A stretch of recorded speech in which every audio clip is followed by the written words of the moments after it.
que ya vimos acá, la bendita teoría del Estado. Y el gobierno como representante del Estado surgió precisamente, y eso es lo que nos dicen, de las debilidades intrínsecas que tiene el mercado. Que se confirmó que el mercado resuelve todo, como lo plantearon dogmáticamente ya los liberales. Entonces, esta institucionalidad no nace arbitrariamente, no fue impuesta, digamos, porque la mayoría de la población se rebeló y dijo, no, aquí vamos a entrar con una persona jurídica subjetiva denominada Estado. No. ¿Ok? Surgió en la historia para complementar y atender todo aquello. Y lo dijo Adam Smith, ¿se recuerdan? Todo aquello que no es de interés individual. El mercado, lógicamente, tiene un interés, tiene un principio, que es la rentabilidad, y dejaría de ser mercado si no tuviera ese principio de rentabilidad. Pero hay aspectos que en el tiempo no le interesaron al mercado porque no eran rentables, que pasaron a ser institucionales.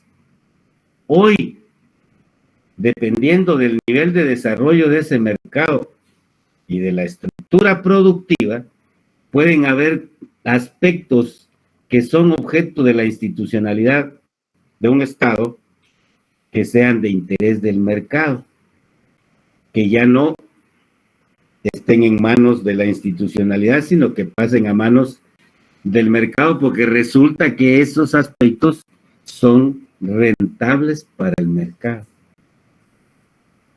¿Ok? Repito, esto no surgió arbitrariamente.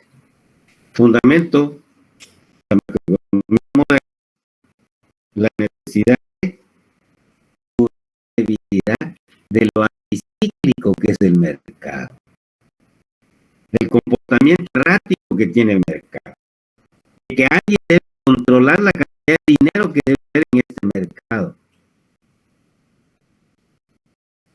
de que alguien debe establecer y hacer cumplir la parte que este mercado dé para cumplir aquellas funciones que el mercado no le interesa. ¿Ok? Si comprendemos esto, toda esta parte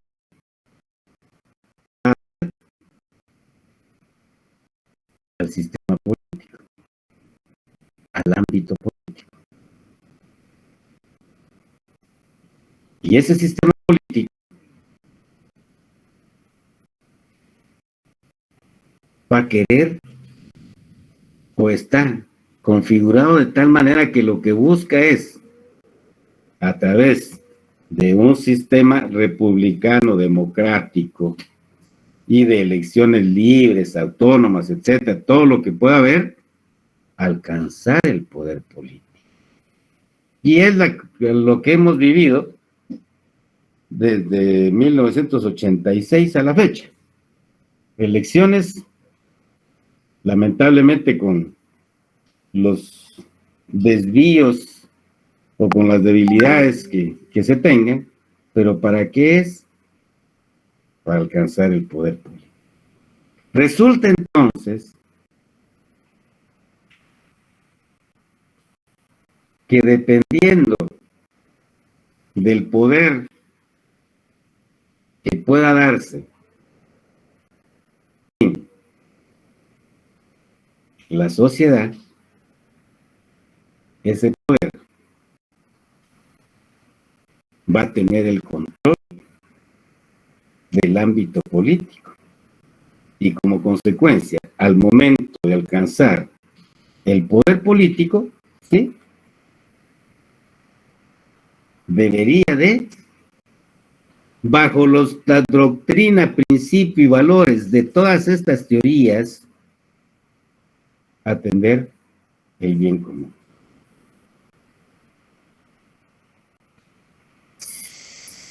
Si me seguís en esa línea, Hoy vamos a comprender que los que sustentan en el mercado,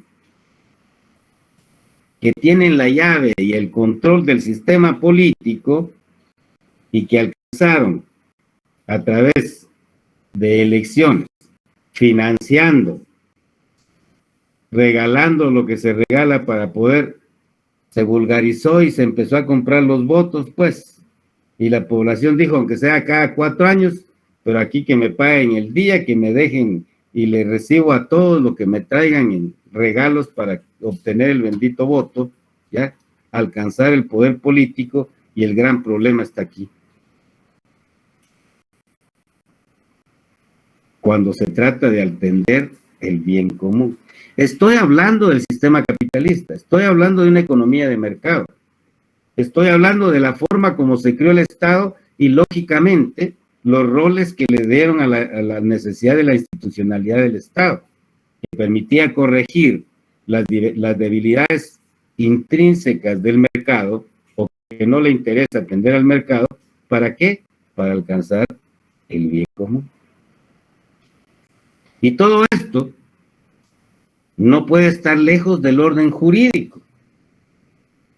Atender el bien común es el fin supremo de la creación de un Estado. Está en la Constitución Política de la República.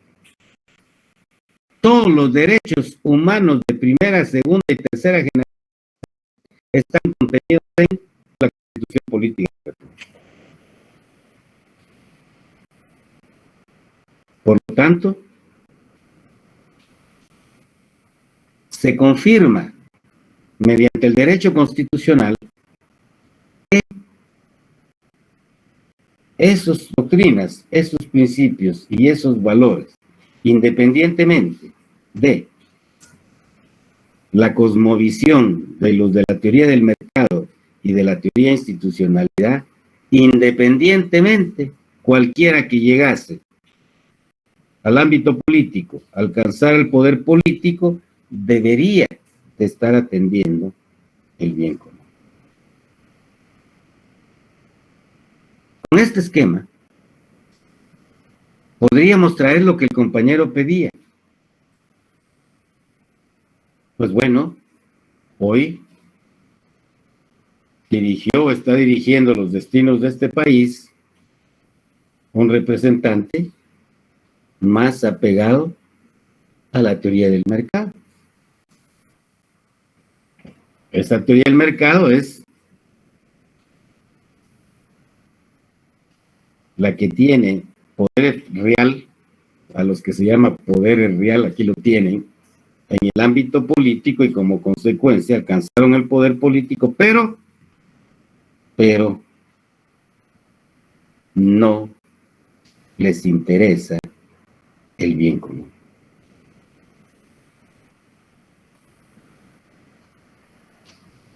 Desde muchos periodos atrás se olvidó, y en lugar de complementar se debilitó la institucionalidad. Hoy podés hacer lectura del estatus o de la situación actual de la educación, de la salud, de la infraestructura, de la seguridad, particularmente seguridad civil, ¿sí? Y todas te dan elementos negativos que no van orientadas a atender el bien común. Menos cobertura de educación, menos cobertura de salud, medicamentos o muy pocos medicamentos en el tema de la salud. Y entonces pone atrás de todo esto las finanzas públicas. Poner lo que hemos traído o lo que hemos conocido hasta este momento de la teoría de la ciencia de las finanzas públicas, ¿sí? Y como ves, se trata de cumplir con lo que la sociedad le asignó, independientemente de la forma política o de la organización del sistema político, para poder dirigir el poder político, legislativo, ejecutivo y judicial, todos, de acuerdo al sustento, en este caso del mercado, orientado al bien común. A ver, cuando hablo de la teoría del mercado, ¿funciona competitivamente? ¿Funciona cerca de un mercado de competencia perfecta? En aquellos países donde a través de la institucionalidad se regula esa actividad y efectivamente funciona con cierto nivel de competencia el mercado, hay un aspecto positivo para el bien común. ¿Por qué? Porque va a tener, a través de esa competencia en el mercado, los mejores precios, los mejores productos, y lógicamente va a tener la opción, de acuerdo a su nivel de ingreso, de adquirir la calidad que su nivel de ingreso le permita adquirirlo. Pero, y esto deviene del mercado, de la teoría del mercado. ¿Ok? Guatemala funciona como realmente de economía de mercado. Ustedes como economistas, colegas, ya deben de saber cómo funciona. Por lo tanto, ya van a poder analizar ahora, sí, ese mercado no está organizado de tal manera que coadyuve a alcanzar el bien común. Hoy, este poder político, ¿sí?, está vedado, no taxativamente, pero ya se los comenté, de importar directamente todo lo que necesita la salud. Y tiene que caer a comprarlo en este mercado que no es competitivo. Por lo tanto, como ves, se trasladó todos los principios mediante el sistema político, alcanzaron el poder político para proteger intereses de rentabilidad del mercado y no del bien común. ¿Ok? Entonces, ¿qué tiene que ver el presupuesto? Tiene que ver porque al final, si la parte que se toma de la riqueza que se genera, ¿sí?, que va a través de impuestos al funcionamiento del poder político del Estado, de los tres poderes, aplicaran la institucionalidad de la ley, lógicamente, independientemente de la diferencia que hay de principios y valores, se alcanza el bien común. Ejemplo concreto. Se los comenté el otro día, que fue ratificada ayer, creo yo, la ley contra la inflación. ¿Qué se aprobó en esa ley contra la inflación, jóvenes? Se creó un impuesto para las rentas más altas. Institucionalidad, corrigiendo temas de rentabilidad en el mercado. Las rentas más altas. ¿Para qué? Para ser usadas y poder generar todos aquellos, otra vez, mediante el mercado, todos aquellos servicios o modificar la matriz energética de ese país para producir ese servicio y eliminar la fuente de energía del carbón y como consecuencia el efecto positivo para el bien común. Entonces, mientras nosotros vemos cómo el juego de estas teorías que tienen el poder político simplemente es para resguardar el estado de cosas y debilitar más para quedarse con aquellas funciones todavía que tengan los estados que sean rentables, lógicamente va en contra del bien común. Y si analizas el bendito presupuesto y en lugar de efectivamente a través de los principios, de las doctrinas, de las finanzas públicas, del presupuesto como instrumento para alcanzar objetivos políticos. Por supuesto que para poder atender el bien común es importante estabilidad macroeconómica, es importante crecimiento económico, es importante una inflación controlada, es importante mayor inversión pública, es importante una teoría del mercado tal como la conocemos, un mercado libre, el principio de libre competencia, de libre mercado, ¿ok? Que no hayan trabas para entrar al mercado, ni para salir del mercado, ¿ok? Aquí tenés la parte que, repito, este es producto del conocimiento y experiencia y lecturas, etcétera, de lo que se vive en el sistema económico en todo el planeta, aquellos sistemas capitalistas, que lo tenés acá con un aporte de la cátedra para que logres comprender ya a estas alturas de estudio de economía que llevas realmente cómo funciona y cuál es el papel de el Estado, del gobierno como representante del Estado. Y lógicamente, si esto no le gusta a todos estos, lo que se necesita es el diálogo. Y si queremos que el gobierno como representante del Estado solo dé defensa y seguridad, pues regresemos a los tiempos aquellos. Y se va a pagar los impuestos solo para atender esas funciones. Y lo demás, pues se va a manos del mercado.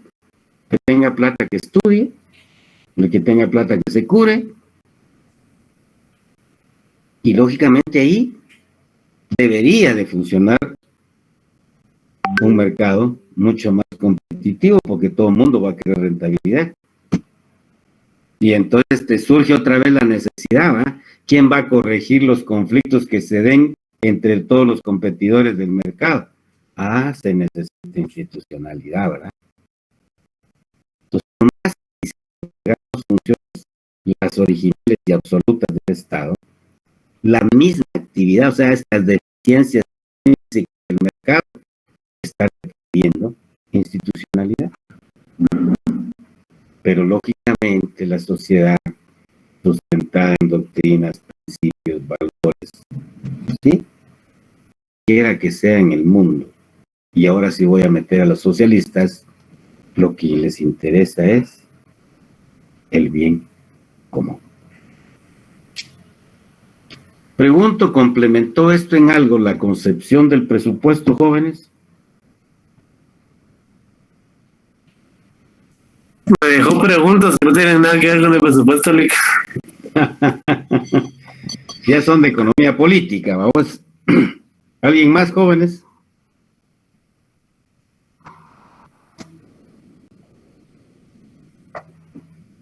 Lo que quería preguntar es si usted nos enseñó que cada gobierno ha malavariado la deuda prácticamente para no pagarla en su turno. ¿Hasta qué punto es posible malabarear esa deuda hasta que se vuelva algo insostenible? Bien. Como no hay sustento, tristemente, o en otras palabras, quienes han dirigido no tienen esa capacidad de ser estadistas, de comprender y de hacer valer esto ni tampoco la capacidad de convocatoria para plantearlo a un diálogo nacional, ¿sí? Que es lo que yo te decía. Esa capacidad de convocatoria que tristemente se perdió desde que los líderes de los años 80, 70, 80 fueron a dormir el sueño eterno. Mejor dicho, los mandaron a dormir el sueño eterno. En adelante, todo este bagaje que es ciencia, ¿para qué? Para que los profesionales seamos críticos. Y ser crítico no significa criticar. Ser crítico es tener la capacidad de tomar las decisiones de acuerdo a lo que nosotros pensamos, ya sea liberalistas o que comprendas si se necesita institucionalidad. ¿Ok? Eso es ser crítico. Entonces, tú decís, una vez no se corrige el problema estructural de la recaudación,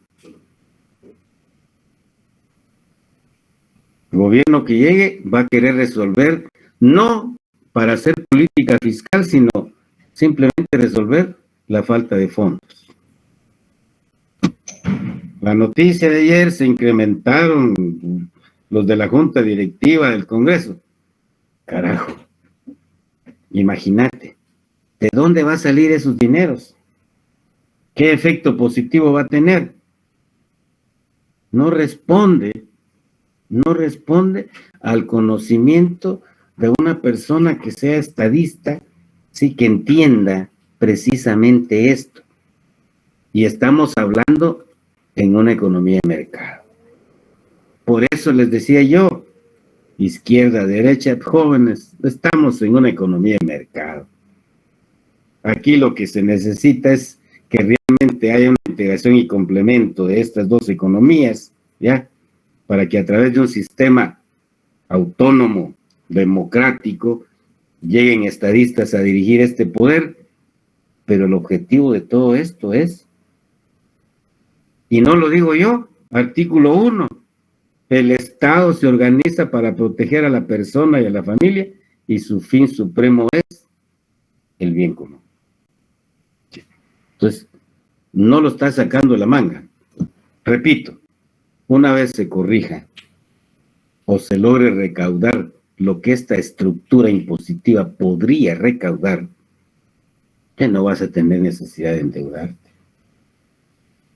Y en aquellos casos, y aquí te digo, solo para que vean la diferencia, hasta antes de los 90, a veces todavía un poquito, ¿no? Pero de los 90 para atrás, toda la deuda era para gasto de inversión. O sea, venía aplicándose en función al conocimiento científico, en función a la macroeconomía, en función a la teoría. ¿Ok? Chayapis, perdón. Bueno, Chixtoy, por ejemplo, es un ejemplo concreto de las carreteras que unieron que quienes estuvieron conmigo, lo vimos en el modelo de desarrollo hacia adentro, de la necesidad de tener carreteras que nos uniera con el resto de países centroamericanos. Esa inversión se hizo. Ese endeudamiento, en otras palabras, como dicen los abuelitos, valió la pena. ¿Por qué? Porque incrementó el capital social básico y permitió la integración de la economía, que productos nuestros llegaran a esos países y de esos países vinieran a atender necesidades también, productos que ellos generaban. O sea, la dinámica de la estructura de producción, que es lo que necesita la estructura de producción. ¿Ok? Y vos como economista debes de saberlo. Entonces, tu pregunta no es que se decida, no es que, emita una ley para ponerle un tope. No, mucha, si el problema no es ese. El problema está en la estructura del sistema tributario. Claro, le interesará una reforma tecnológica para un mejor control de todo el comercio exterior a la economía de mercado. Si lo que quiere es menos institucionalidad, carajo. Entonces, ahí es donde lo que estoy explicando con sustento, pues lógicamente es lo que te permite decir el problema no es la ideología, el problema es de economía política, el problema es de intereses creados. Ellos mismos, allá en aquel tiempo, como burgueses, comerciantes, unidos al bendito rey, al rey le quedó los ejércitos, ¿sí? Y ellos se quedaron con el mercado y crearon el Estado, crearon la institucionalidad mediante un ordenamiento jurídico, ¿ok? Ellos lo hicieron, ahora mismo, no, esto ya no sirve porque aquí hay funciones que ya son de interés acá. ¿Por qué está la educación así? No vayas a pensar que es porque el que está dirigiendo acá esté haciendo mal las cosas, no le interesa. ¿Por qué crees que no hay salud? Pues la educación ya es un objetivo privado, es rentable, ¿no es cierto? ¿Por qué crees que existe una salud como que está? La salud es un objetivo privado. Entonces, esto ya no debería estar en la Constitución. ¿Me explico? Y entonces la necesidad, y lo han planteado ustedes, lo han dicho algunos grupos, de una constituyente para ahí había que ver si se sigue con el tema del bien común o bien se hace un nuevo Estado. ¿Ok? A través del procedimiento legalmente establecido, que es a través de una Asamblea Nacional Constituyente, que lógicamente a los del mercado no les interesa. Y así como están las cosas, como pintan las cosas, podrían no haber elecciones. Podrían.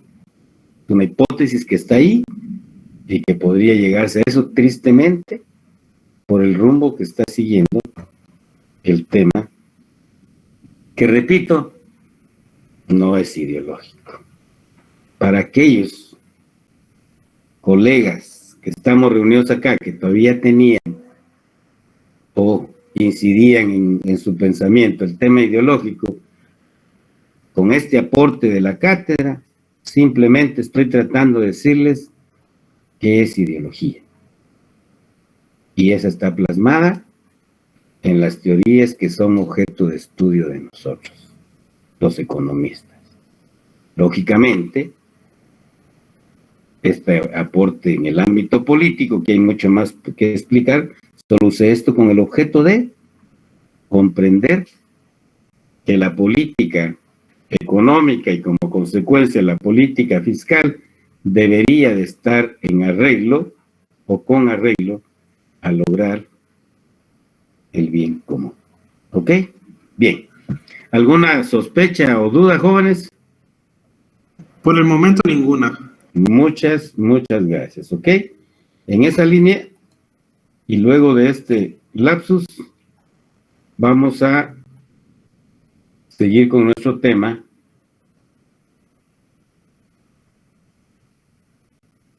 que tiene que ver con lo que vimos allá, principios, valores, doctrinas. Por favor, ¿quién me estaba ayudando? Principios generales del presupuesto. A través del tiempo, la doctrina, la práctica y la legislación han ido estableciendo bases, principios y reglas a las cuales debe ajustarse el presupuesto. Número 1. Principio de anualidad. A partir de fines del siglo XVII, el término anual del presupuesto llegó a ser considerado como un principio indiscutible en las finanzas clásicas, por considerarse representativo de una unidad de tiempo natural. Además, existen argumentos poderosos de orden político, como el de asegurar el control regular de la hacienda pública por el Parlamento. La aplicación práctica del principio de anualidad da origen a una serie de problemas, por la complejidad de las funciones estatales, ya que no siempre se pueden concretar íntegramente en el plazo anual del presupuesto. Bien. Como ven, desde el siglo XVII aparece el principio de la anualidad. Las ventajas fundamentalmente de control, tanto desde la perspectiva del uso de los dineros como el control de orden político. Lógicamente, da complejidad que ya en la actualidad ya no existe, pero en aquel momento hablaban de la complejidad porque podía haber algún gasto público, una obra de gran magnitud que no podía ejecutarse en el mismo año. Por lo tanto, el cerrar el presupuesto de gastos del Estado o de ingresos y gastos del Estado para 12 meses te complicaba continuar. Lógicamente, cuando vimos ya la definición de que es un instrumento en donde debería de plasmarse el programa de gobierno, mediante la planificación, tú puedes, si es una obra que te va a llevar 2 años o 3 años, lógicamente, programar los porcentajes de avance de ejecución física de esa obra para cada uno de esos años.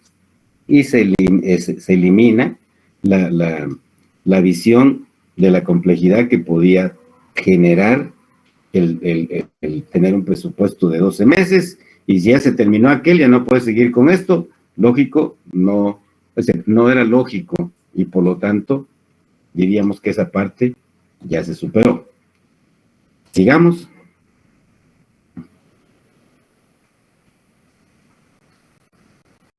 Para poder referir las operaciones presupuestarias al año financiero, existen 2 sistemas a saber. Número 1, el presupuesto de ejercicio, llamado también de gestión o competencia, y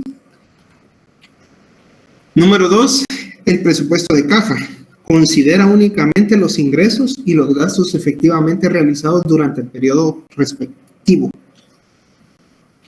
En el presupuesto de ejercicio predomina el aspecto jurídico, pues se computan los ingresos y las erogaciones comprometidas durante el año, sin atender al momento en que se hacen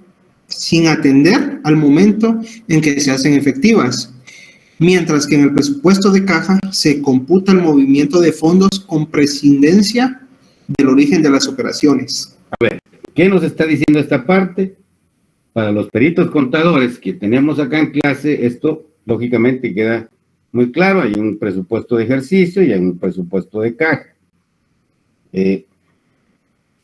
La diferencia entre ellos dos, aparte de la que está explicada en el último párrafo, ¿sí?, se reduce a que el presupuesto de caja es el ingreso que efectivamente ingresó, valga la redundancia, o se recaudó el ingreso. El término es el ingreso que efectivamente se recaudó en 12 meses. Eso se va a ver en el presupuesto de caja. Y el gasto que efectivamente se pagó durante esos meses.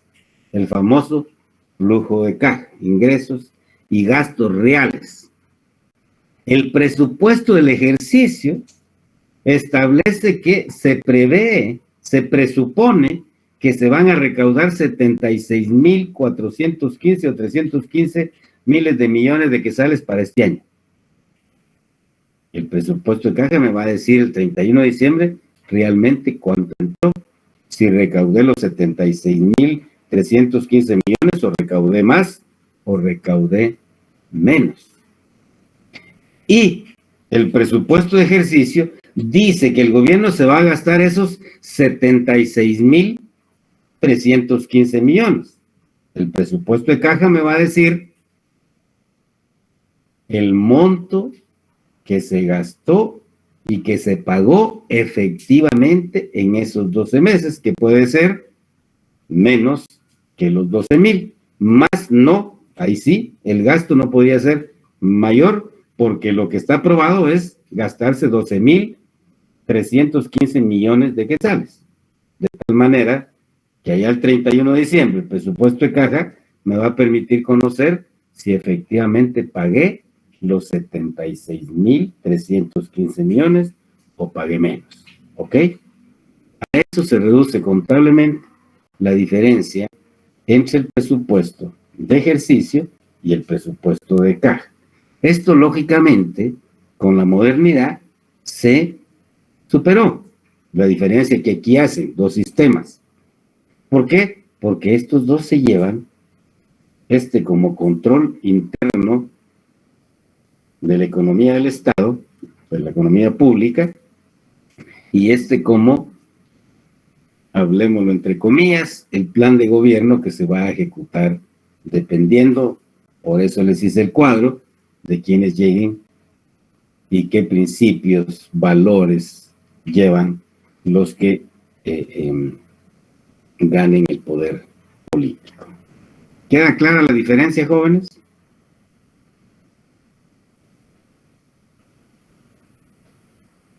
Una pregunta, entonces, uno es lo que se espera gastar o recaudar y el otro es lo que se gasta y lo que de verdad se recauda.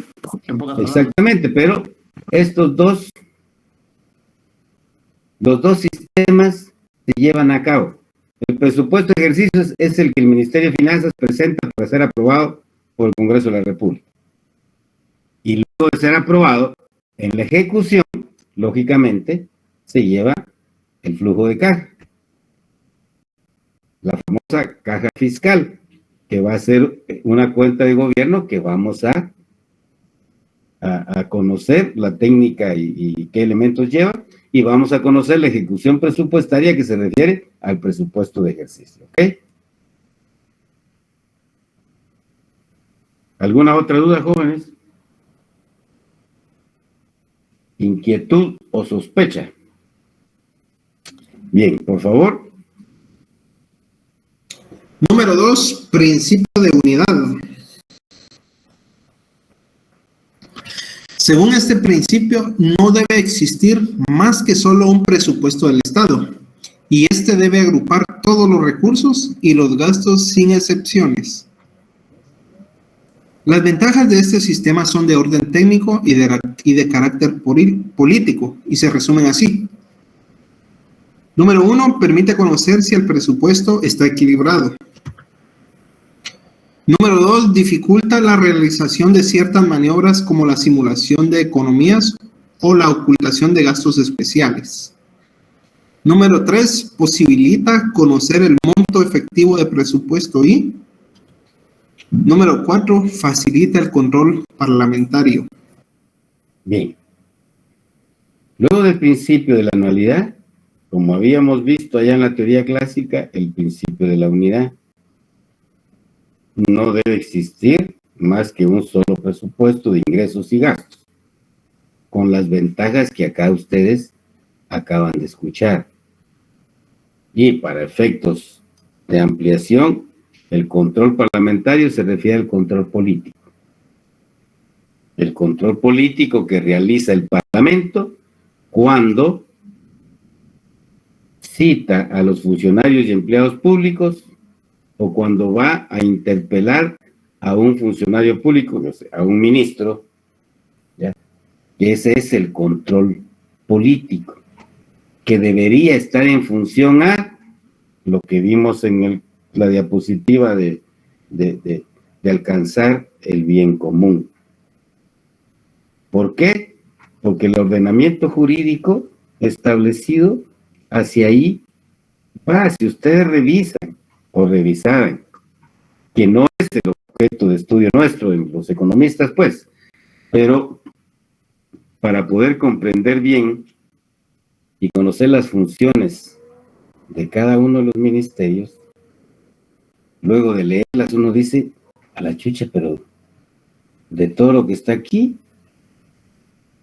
no hacen esto sino otra cosa, pero no precisamente la razón para la cual fueron creados, que se debe a lo que ya vimos allá en el grafiquito que les aporté, tristemente, al debilitamiento y mejor si no hacen nada, porque lo que nos interesa es que se canse la población de que no servís para nada y luego de que no servís para nada, entonces pueda ya trasladarse al mercado ese servicio o esa función, ¿ok? Lógicamente ya con las características de rentabilidad. Sigamos.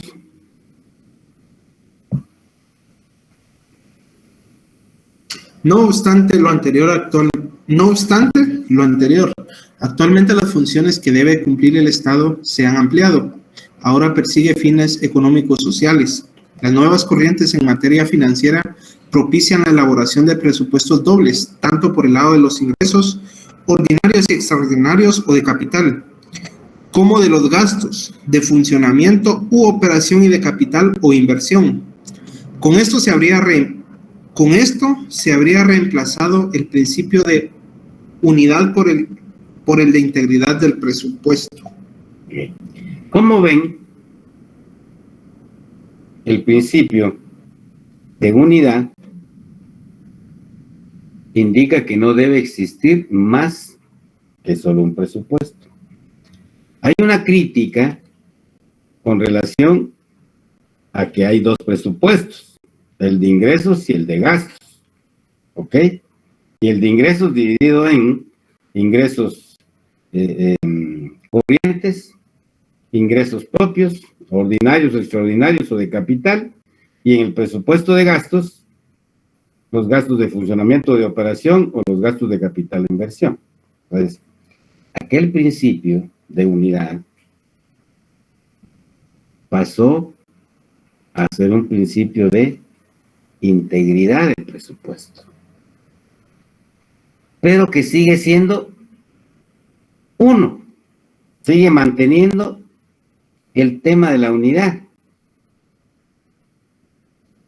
un presupuesto del Estado, solo que esa unidad de presupuesto del Estado incluye el presupuesto de ingresos y el presupuesto de egresos. No se presenta un proyecto de ley para el presupuesto de ingresos y no se presenta un proyecto de ley para el presupuesto de gastos. Se presenta un solo documento previendo el total de ingresos a recaudar y, lógicamente, el total de gastos a ejecutar. Se integró en un solo presupuesto del Estado. Entonces, el principio de unidad que nos lo dejaron los clásicos, modernamente, se convirtió en un principio de integridad del presupuesto. Sigamos.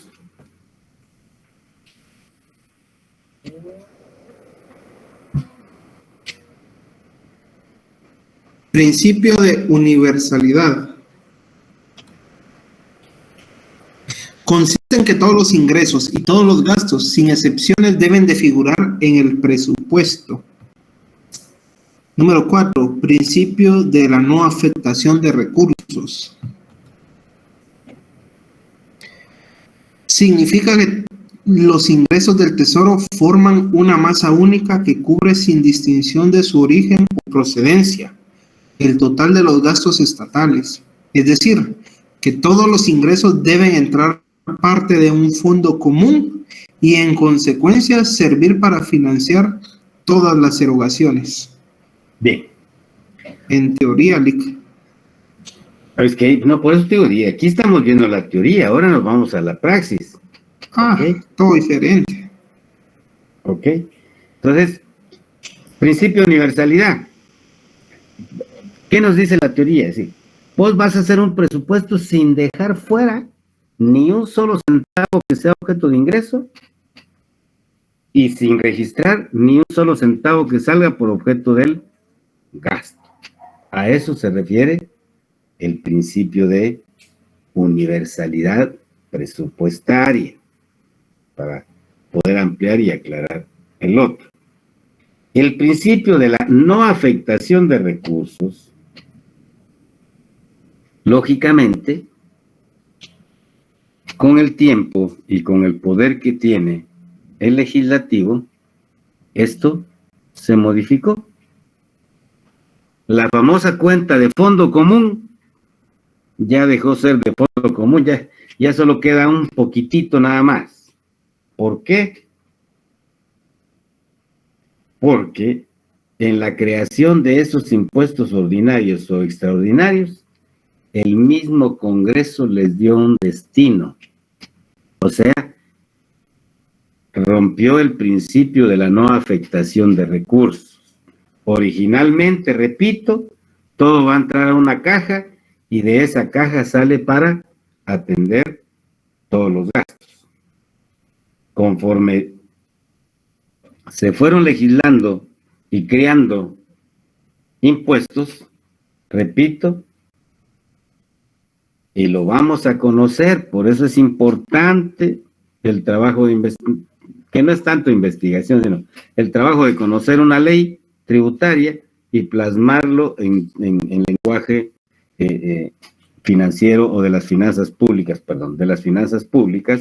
en toda la teoría de las finanzas públicas de ingresos, egresos y deuda.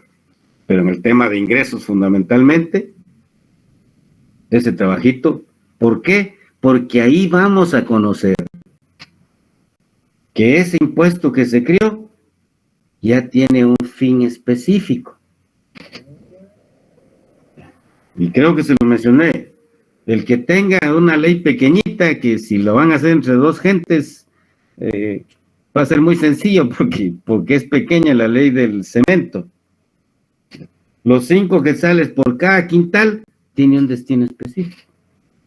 Entonces vos como ministro de Finanzas simplemente aplicás lo que la ley dice. Y de esos 5 centavos, ojo, ya no podés tocar ni un solo centavo por cada quintal. Simplemente, cuánto ingresó este mes, hay que trasladarlo a donde corresponde, porque así dice la ley. ¿Ok? Entonces ya el ministro de Finanzas, o sea, la administración de las finanzas públicas ya no tiene la flexibilidad que debería de tener para efecto de hacer los pagos, porque ya el presupuesto lo llevó al Congreso y el presupuesto le aprobó y dijo que iba a gastar tanto, distribuido en cada uno de los ministerios, instituciones descentralizadas, autónomas, semiautónomas, etcétera, y en esa medida va a ejecutar el gasto. Pero hoy por hoy hay destino en los impuestos específicos, hay destino en el segundo impuesto que se le metió a los derivados del petróleo, ¿ok? Hay destino en toda la estructura a través de los aportes constitucionales.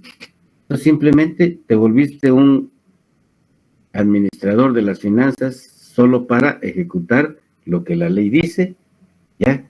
Y entonces la flexibilidad para tu política fiscal, ojo, va a depender de la capacidad que tengas de lograr recaudar lo que debería de recaudarse con este sistema impositivo, porque eso te va a generar más fondos que van al fondo común, que te va a permitir programarlo o garantizar que si programaste, repito, no son los 18,000 que estaban en inversión, o sea, inversión real por 5,000 o 10,000 millones, ese va a tener un efecto positivo y en esa medida estás haciendo política fiscal con relación a el comportamiento de la actividad económica. ¿Me explico?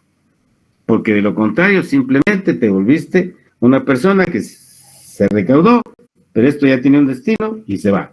Por lo tanto, en conclusión, como dijo el compañero, esto no se cumple, esto se rompió. Anteriormente todo iba al fondo común. Ya en las últimas legislaciones, particularmente en los 90s y 2000, ya se fue rompiendo este principio mediante el establecer destino específico a los ingresos que se obtuvieron de los nuevos impuestos o reforma a los impuestos ya existentes. Bien. Ya hablamos, o mejor dicho, ya hablé 2 horas y media, jóvenes. Voy a cortarlo hasta acá. y lógicamente continuamos. ¿Nos toca clase este viernes, Ligda? No, ¿verdad? Este viernes... No, porque nos tocaba el... Bien. Sí, este viernes sí nos tocaba. Uh-huh. ¿Sí nos toca o no nos toca? Sí, este viernes sí nos toca. Ok. Ajá. Entonces nos vemos el viernes, jóvenes, que tengan